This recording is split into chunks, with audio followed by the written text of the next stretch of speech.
வணக்கம் மாணவர்களே. இன்று 7ஆம் வகுப்பு புவியியல் பாடப்பகுதி பாடம் 2 சுற்றுலா என்ற பாடத்திற்கு நாம் 1 மார்க் 2 மார்க் குறிக்கலாம். வாங்க வீடியோக்குள்ளே. ஃபஸ்ட்டு பார்த்தீங்கன்னா சரியான விடையை தேர்ந்தெடுக்குவோம். 1ஆவதுக்கு பார்த்தீங்கன்னா ஆப்ஷன் ஆ சரியான விடை, 2க்கு ஆப்ஷன் இ சரியான விடை, 3க்கு ஆப்ஷன் இ சரியான விடை, 4க்கு ஆப்ஷன் இ சரியான விடை, 5க்கு ஆப்ஷன் ஆ சரியான விடை.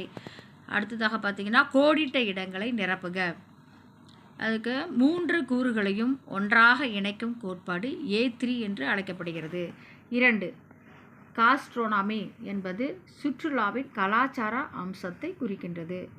3 சுருளி நீர்வீழ்ச்சி, நில நீர்வீழ்ச்சி அல்லது மேகமலை நீர்வீழ்ச்சி என்றும் அழைக்கப்படுகிறது. 4 இரண்டாவது அழகிய நீண்ட கடற்கரை சென்னை மெரினா கடற்கரை. 4 TAAI என்பதன் விரிவாக்கம் travel agent association of India. தமிழில் பார்த்திங்கன்னா இந்திய பயண முகவர்கள் சங்கம். இந்திய பயண முகவர்கள் சங்கம்.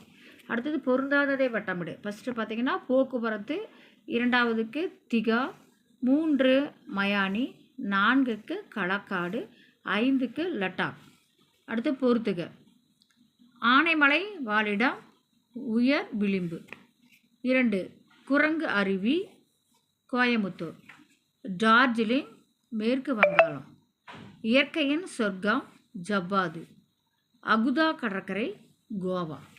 அடுத்தது கூற்று காரணம் பார்த்திங்க அப்படின்னா ஃபஸ்ட்டுக்கு ஆப்ஷன் ஆ, 2க்கு ஆப்ஷன் ஆ சரியான விடை. அடுத்ததாக சுருக்கமான விடைகளில் சுற்றுலா வரையறுக்க 174வது பக்கம் எடுங்க. இங்கே பாருங்கள், இந்த அறிமுகம் அப்படிங்கிற பேராவிலேயே சுற்றுலா அதிலிருந்து அந்த பேரா முழுக்க குறிச்சிக்காங்க. இது 1வது கேள்விக்குரிய பதில். அடுத்து 2 சூழல் சுற்றுலா குறித்து சிறு குறிப்பு வரைக. 175வது பக்கம். இங்கே பாருங்கள், சூழல் சுற்றுலா பொதுவாக அதில் ஆரம்பித்து அடுத்த பக்கம் பாருங்கள், அந்த பேரா முழுவதும் குறிச்சிக்காங்க. இது 2வது கேள்விக்குரிய பதில்.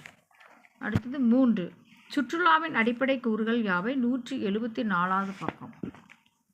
இங்கே பாருங்கள், சுற்றுலாவின் அடிப்படை கூறுகள் இருக்குது. அதில் இங்கே ஆரம்பித்து இங்கே பாருங்கள் அழைக்கப்படுகின்றது அது வரைக்கும் குறிச்சிக்காங்க. இது 3வது கேள்விக்குரிய பதில்.